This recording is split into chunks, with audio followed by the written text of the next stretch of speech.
అభిమానులు ఎంతో ఆతృతగా ఎదురుచూస్తున్న ఐపీఎల్ 2025 సీజన్ మార్చి 22 నుంచి ప్రారంభం కానుంది. తొలి మ్యాచ్లో ఈడెన్ గార్డెన్స్ వేదికగా defending champion Kolkata knight riders, royal challengers Bengaluru జట్లు తలపడుతున్నాయి. ఈ మ్యాచ్కు ముందు team India veteran KKR captain Ajinkya రహానెను ఓ అరుదైన రికార్డు ఊరిస్తుంది. ఈ మ్యాచ్తో ఐపీఎల్ చరిత్రలోనే 3 ఫ్రాంచైజీలకు సారథిగా వ్యవహరించిన తొలి భారత ఆటగాడిగా రహానె రికార్డులోకి ఎక్కనున్నాడు.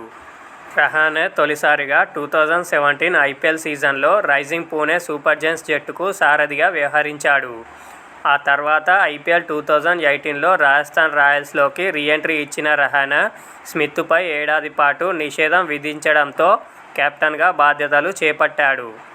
తర్వాత ఐపీఎల్ 2019లో ఆఫ్ సీజన్ వరకు ఆర్ఆర్ జట్టుకు నాయకత్వం వహించాడు. అయితే స్మిత్ తిరిగి రావడంతో కెప్టెన్సీ నుంచి రహానె తప్పుకున్నాడు. 2019 ప్రపంచ కప్కు సిద్ధం కావడానికి స్మిత్ తన స్వదేశానికి వెళ్లిపోవడంతో రహానె మళ్లీ రాజస్థాన్ రాయల్స్ బాధ్యతలు చేపట్టాడు. ఆ తర్వాత సీజన్లో Delhi capitals, KKR, Chennai super కింగ్స్కు ప్రాతినిధ్యం వహించిన రహానె ఆటగాడిగానే కొనసాగాడు.